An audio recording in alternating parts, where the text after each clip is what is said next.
Thanks for joining us for another episode of Retire Smarter. I'm Walter Storholt alongside Tyler Emrick, wealth advisor at True Wealth Design, a certified financial planner with offices in Northeast Ohio, Southwest Florida, and the greater Pittsburgh area. You can find us online at truewealthdesign.com. Got a great show for you today, one that you're going to want to hear. We're going to be talking about portfolio moves to be thinking about, pondering, or maybe you've already done that yourself, in light of fears of a recession. It's certainly been in the news a lot lately, and you've been probably hearing that question a lot if you've watched the news at all. Hey, is the U.S. economy heading toward a recession? I feel like I see that on TV all the time on the evening news. It seems to be also a perennial question, but it's undoubtedly been a hot topic this year. Seems like each and every week it's kind of making more and more headlines. And so Tyler's going to talk us through some of the data and what it shows on how investment markets have performed in past recessions on the show today, and whether being able to time recessions is likely to help your portfolio. So looking forward to the discussion. But first, Tyler, before we get into all the business on the show today, I hope you're doing well. Oh, hanging in there, Walt. Doing great. Weather's breaking here in Northeast Ohio. Was actually able to get out and do a little bit of yard work over the weekend, which was great. Maybe bit off a little bit more than I can chew and feeling it now. But seriously, no, folks, Tyler had to end. put down the chainsaw this morning to come record the podcast. That's like a true story. I did. For whatever reason, we've been getting just a number of windstorms around here lately, and of course, caught one of the older trees. And I thought I could get out there and take care of it myself. And my arms are feeling it today. There's no doubt about it. Can I tell you a very funny, quick story of course. when we had our first true home, and it was in the woods, and I was not a great, I didn't have a lot of experience of being a homeowner, especially with the heavy duty yard work equipment, all that kind of stuff. Just didn't have a lot of experience with it, right? So I was like, all right, well, I got to start getting stuff. So you get a weed whacker, and of course you get lawnmower and all that. But we had a lot of trees on the property. Some of them had started to fall, a lot of limbs that needed cutting up. But I was very wary of getting a chainsaw, and I just wasn't in a tough guy mode of like, give me the biggest, best chainsaw. I was like, I need the thing that's going to do the least damage on my body if I screw up, because my middle name is accident waiting to happen. And the last thing I want is to bleed out in the backyard from a chainsaw breaking or something. Isn't that the truth? I just got like a battery chainsaw. Like, it moves just fast enough to get through a couple inches of wood, but you're not cutting through a humongous tree trunk with it, right? Small little, stunted blade, all that good stuff. But for safety reasons, I get the chaps, because you see all the guys with chainsaws on the TV with chaps and everything. So I spend the money on chaps. So the first time I go out there to cut a tree, I'm wearing the chaps. I got the whole outfit on. I'm walking out there with my tiny little chainsaw, and I go to start it for the first time, and I push the little button, and it goes, wee. And it was so slow. I felt so stupid in those chaps out there. I was like, yeah, I don't think this is going to do much damage. If it a video of that or a pic of that would have been great. Well, Connie was just somehow cracking, getting that posted up. She was in the background just losing it, because she was like, you look ridiculous. Oh, I bet. So, hey, did you get the job done? That's what matters. We got the job done. We got the job done. Yeah. So nice. Well, hey, on the other end for you today. Yeah. Well, on the other end, I was pulling the motor trying to get it started. At least you could just hit a button. Maybe it didn't sound all strong, but that's right. It took me 10 minutes to get my chainsaw started. I wasn't worn out before the job even began. Yeah. Right. Oh, well, that's a good start. Yeah. But so heading in U.S. economy, heading towards a recession. You nailed it, Walt. I mean, that's what we're going to dive into today. And speaking of heading into buzzsaws, right? Right. Oh, well, and we're getting inundated with it through the news cycle. I mean, shoot, if I asked you, Walt, throw one at me. What's going to lead us into the next recession, or what's the latest topic that you've heard on the news that's going to head us down that way? Oh, it's all the debt conversation, right? Yeah. Excessive debt levels. Yeah. Financial imbalances is maybe how we refer to that. I mean, excessive debt levels, asset price bubbles, or vulnerabilities within the financial system that can kind of undermine that economic stability. I think if you're listening, think maybe 2008 great financial crisis, and how the housing market and some of the mortgage-backed securities, spread to the whole financial system and kind of threw us into that last recession.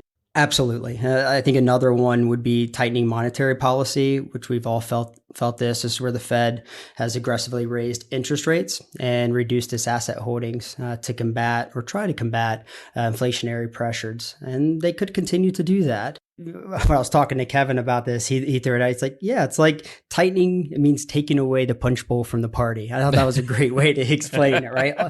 Life of the party gone. And now everything comes to roost and all the fun's out of it. But I feel like there's a big party and it's almost like a sporting event every time Powell takes the podium and people wonder what he's going to do. And is it going to match expectations or do something different? And people, it's like, it almost feels like gambling and watching, I don't know, watching a sporting event as people take bets on what's going to happen.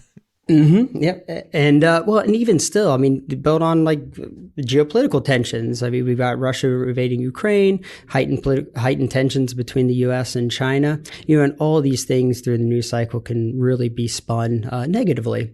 So I think it's rightfully so that this question has probably come up, or at least a question about, hey, recession, and let's talk about it as of late. I mean, I just started working with a family towards the end of last year. And we've done a lot of work over the last few months getting their plan in place and trying to get them to a place to where they felt comfortable. I mean, their end goal was they were hoping to retire sometime this year, and they had just never done any planning. We're trying to wrap their arms around the decision and just get comfortable with it. And we were getting to that meeting where I had all the plan results and I was so pumped and so excited. And I was like, yeah, you can do it. I'm going to show you the data, all the work that we did on your spending and, all this good stuff. Now's the fun conversation to be able to be like, hey, get out and go. And we were having it and, they were really excited, super happy. And then all of a sudden the mood kind of changed. And one of the spouses had asked, well, how does a recession change this? Are we in trouble if we head into recession? Does it give us a 180 and, turn things upside down? Yeah, that sounds bad on the surface, right? Like, yeah, we're going to retire in a recession, like, or a possible recession, or heading into it. It just sounds bad, you know what I mean? Yeah, well, and it's right where their mind was. I mean, it was definitely something that they've heard and they were thinking of, and that was top of mind. I mean, literally, it was right after, hey, things are good, you can retire. Let's look at the numbers. Okay, well, but what happens if we are retiring at the wrong time? So it really is. It's on the mind of many of the families that we work with. So we wanted to spend a little bit of time and talk through it. A lot of times those conversations too, once they start with recession, then they start leading to, all right, well, should we make portfolio changes or should we go to cash? And, if I gave you a hypothetical, Walt, and was like, hey, recession is coming with 100% certainty, and I could tell you the month that it was going to start. I'm curious, do you think that you could use that information, move some of your investments around and add value? Or maybe even put it a different way as, hey, you think you could beat the market if you knew exactly when that recession happened? And I might be setting you up here, obviously. Yeah, you're setting me up for failure. I can certainly tell that, because I'm going to say, yes, if you could tell me when these things were going to happen, I'd be like, yeah, then I'll use that information to beat the market. Why not? Right. Well, and I think what's so interesting about some of the data that we're going to show is I think some of that data really says maybe the otherwise, even if you could perfectly time it, maybe your investment results, especially if you were thinking, hey, I'm going to take some risks off the table, I'm going to move all the way to cash and really try to time it, then maybe those results won't come out the way that you were expecting. Because when you're making those changes, I mean, it's really being led by fear and being very concerned about market volatility and your assets going down. And you're basing that off of, unlike the scenario I just gave you where I said, hey, with 100% certainty, this is when the recession is going to happen. Well, in the real life, we're using economic forecasts and models to help predict this. And well, good old Warren Buffett, when he was asked about economic forecasts and models, he had a wonderful quote. He's like, well, they're worse than useless. And I was like, worse than useless. So that makes sense though, right? Useless at least kind of doesn't hurt you. So worse than useless means it's actually hurting me. It's we're going negative. We're going the other direction. It completely, yeah, right. Well, I think the reason why he's doing that, or the reason what stems from that conversation, is he's done a lot of the work on the data. So if we dive into that a bit, And the National Bureau of Economic Research did a lot of research going back all the way to like 1871 or so, and really came up with, when they look back through that data and research on the stock market returns, they came to the conclusion that we've had about 30 recessions, or we have had 30 recessions during that time period, again, going all the way back to 1871. So a few hypothetical scenarios here to help kind of paint that picture and tell the story a bit. So let's assume that you could get out ahead of a recession and you took risk off the table and moved your money to cash. Would that be an effective strategy? Well, using their data on those 30 recessions going back to 1871, if you look about 6 months before the recession start, the stock market actually posted a positive return in 21 out of those 30 recessions. So that's about 70%. Well, it is 70% of the time stock markets were positives in the 6 months leading up to a recession. And I think that's probably surprising to some families or some individuals listening. If we dig into it a little bit further, and let's say, all right, well, what if you could time it exactly to the day? So let's say you knew the day that a recession was going to start and you knew the day that it was going to end. So essentially you could time it perfectly. And let's say you went all to cash and you didn't leave any money in the stock market. Would you still come out ahead? Well, in actuality, 12 out of those 30 recessions, the stock market posted positive total returns during the recession. So it's almost half, or 40% of the time, the stock market was actually positive while we were in a recession. And then finally, to help kind of paint the picture and close it out here, let's expand our time period out even a little bit further. And let's say we post our time period 6 months before the recession starts and 6 months after. So you sell out 6 months before, so you're a little early, and then you buy back in 6 months after the recession ends. During that particular time period, 22 of the 30 time periods actually posted positive returns. So we're over 70% of the time.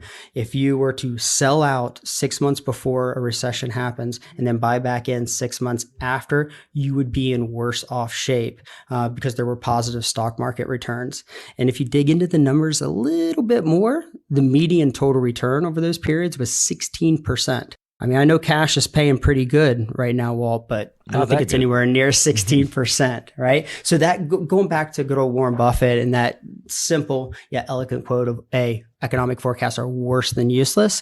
I think he's using that data to help reiterate his point that, boy, it's hard. And I think most families, if you were to ask them, when they think the term recession, I think they're thinking, hey, really negative performance and poor performance in the stock market overall. But when you look back through the data, it's maybe not that clear and not that exact that, hey, the stock market's going to go down even if we're in a recession. Kind of surprising, but there are, I guess, one thing that jumps out to me, in normal times, when we talk about timing the market, we always say you got to be right twice, right? You got to be right when you sell, right when you buy back in.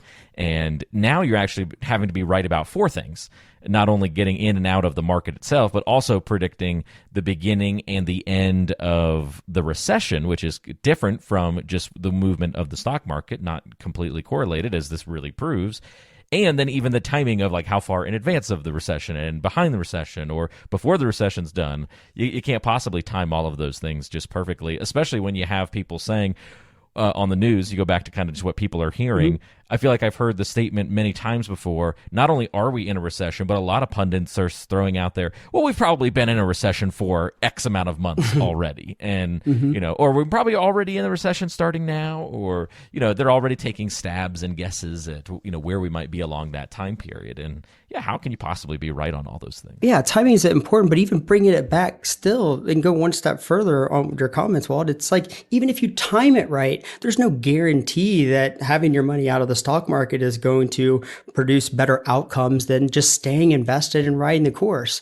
I mean, again, 40% of the time during that recession, stock market performance is positive. And you would have had positive return during that recession. So I just think there's a better approach in trying to time it. Just really rarely works. And you'd have to, you know, even if your crystal ball was somewhat close, very difficult. So Of course, we think there's just a much, much better approach to portfolio management and a much more disciplined approach. And I think it starts with connecting your portfolio to your financial plan. We're plan first financial advisors here at True Wealth Design. And I think taking that approach really helps you during times of a really volatile market. Because if you can clearly see how your portfolio relates to your financial plan, I think it empowers you to make smarter and maybe even most importantly, less emotional decisions.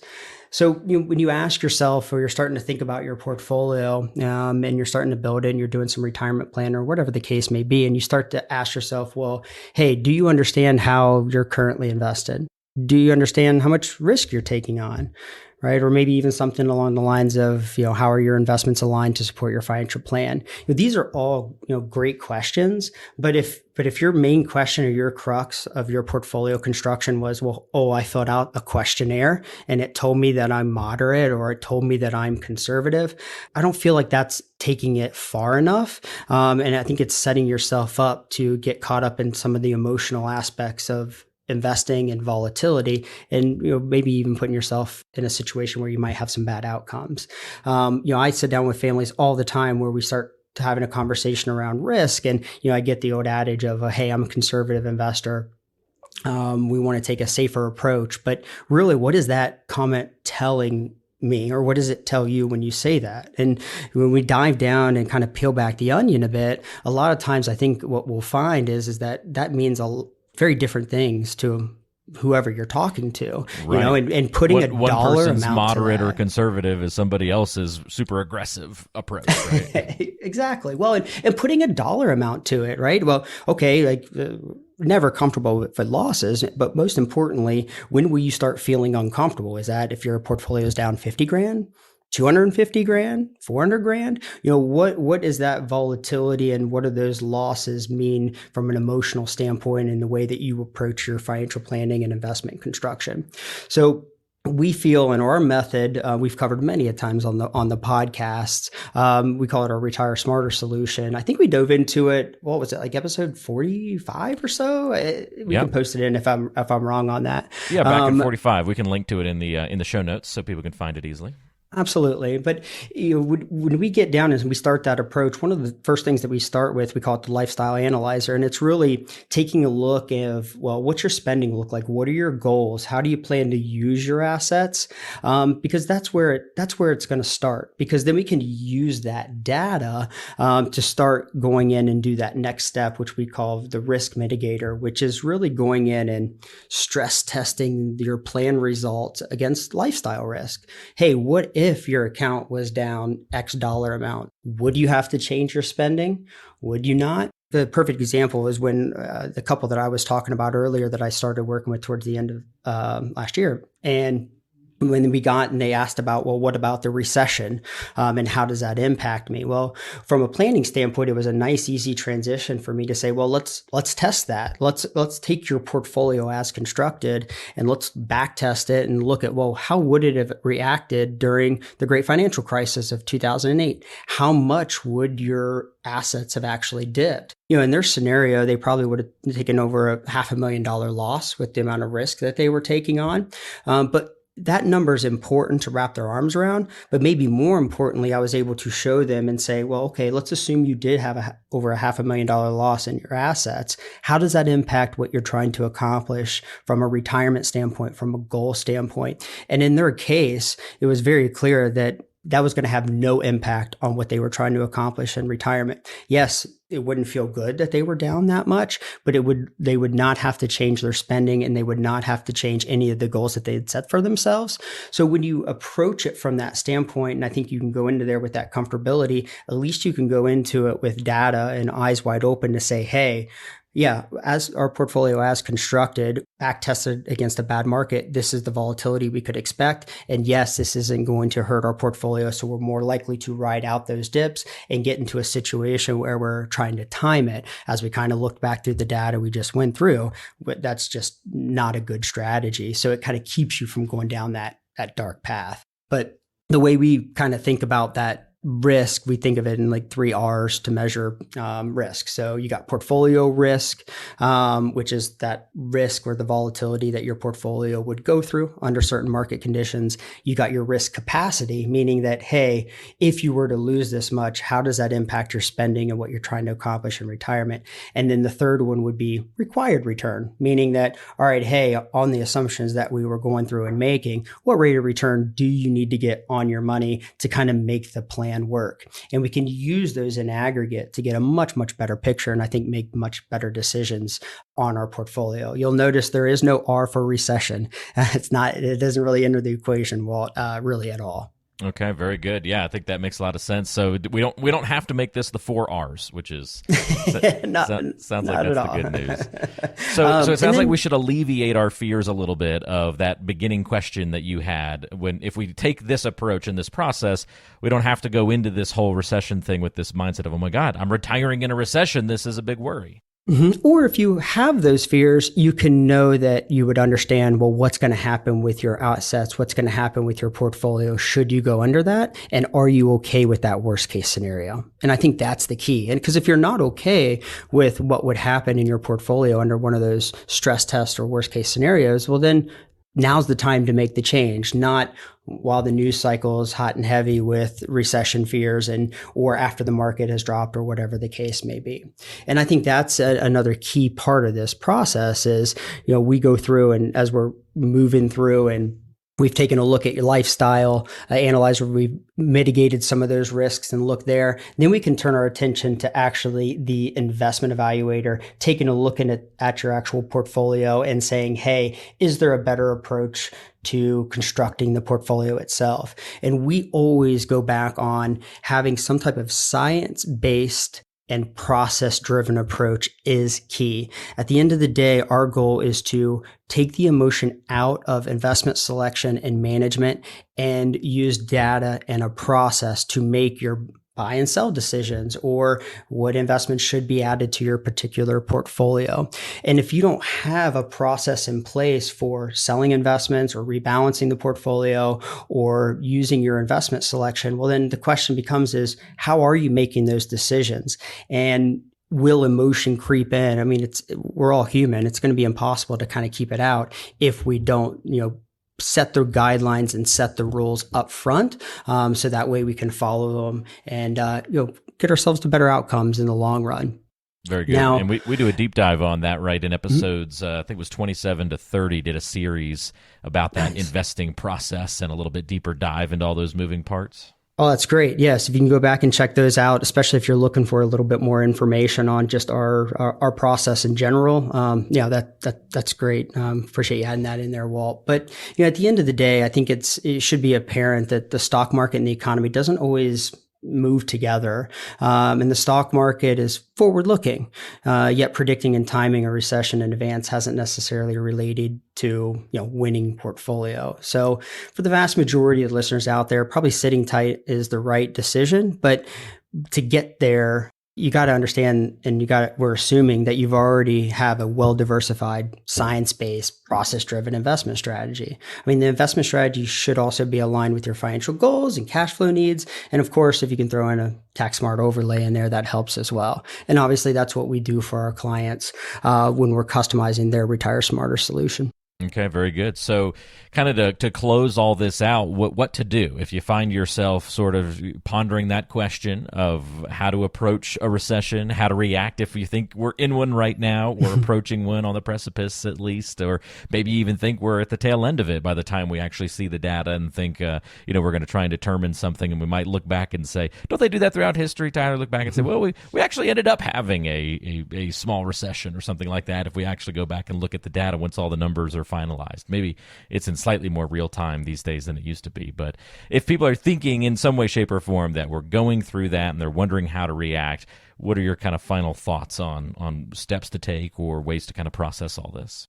Start with a financial plan. And if you don't know where to start with creating a financial plan, seek out help. I think we would be more than happy to have a conversation if you've never talked with any of the advisors here at True Wealth Design. But it's really creating a financial plan, doing some of that legwork up front to understand what position that you're in. And then from that plan, we can go down and start focusing in on the investments, start identifying, well, how much return do you need? And some of those R's that we had talked about earlier, and really get down and drill down into maybe more of the more granular items that would need to be done to actually create the portfolio. But you can't do that until you actually have a financial plan in place and understand where you're at. And so I think that's key. And if you don't feel comfortable doing that, finding someone that can help you do it. Well, you know how to do it, folks, if you've been a longtime listener to Retire Smarter. But if you're new to the show, here's how you can get in touch with Tyler Emrick, Kevin Karofsky, and the great team at True Wealth Design.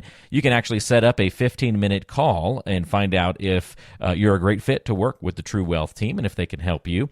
Just go to truewealthdesign.com, and you can click the Are We Right For You button to schedule a time with an experienced advisor on the True Wealth team. Again, just go to truewealthdesign.com and click on the Are We Right For You button. We'll link to that in the description of today's show. You can also call 855-TWD-PLAN. That's 855-893-7526. And that number is also in the description of today's show. Well, Tyler, great breakdown as we look at portfolio moves to make or think about or evaluate in light of recession fears. It really was more of a to move or not to move kind of question about the recession. But appreciate you breaking it all down for us today. Oh, it was a pleasure. And hey, if you find a picture of those chaps, be sure to send them over. It might have been destroyed. Might have been the pixels may be deleted at this point. But don't hold your breath on getting a copy back. But now, thanks again for the time. Go back and grab your chainsaw, get back to work outside, and we appreciate you taking the time to join us on the podcast today.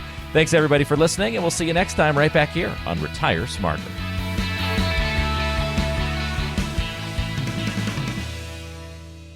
Information provided is for informational purposes only and does not constitute investment, tax, or legal advice. Information is obtained from sources that are deemed to be reliable, but their accurateness and completeness cannot be guaranteed. All performance reference is historical and not an indication of future results. Benchmark indices are hypothetical and do not include any investment fees.